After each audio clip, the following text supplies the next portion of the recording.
কিন্তু আমি 47-কে আমি মানি না। এই জন্যই মানি না 47-কে।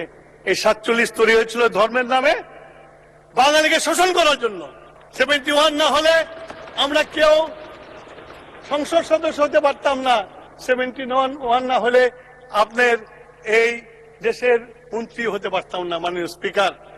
তাই আমি বলবো, যারা বলে 47 তো আমার সবচেয়ে বেশি অন করার কথা।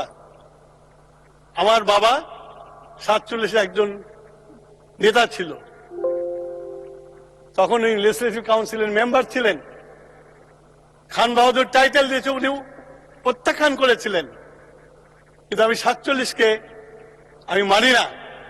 এই জন্যই মানি না 47-কে।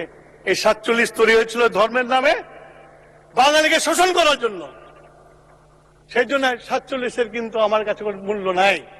মাননীয় স্পিকার, ওনারা অনেক সময় বলেন 47-এর বলিদান, ওনারা তো 47-কে মানেন নাই, 71-কে মানেন নাই, 47-কে মানেন নাই।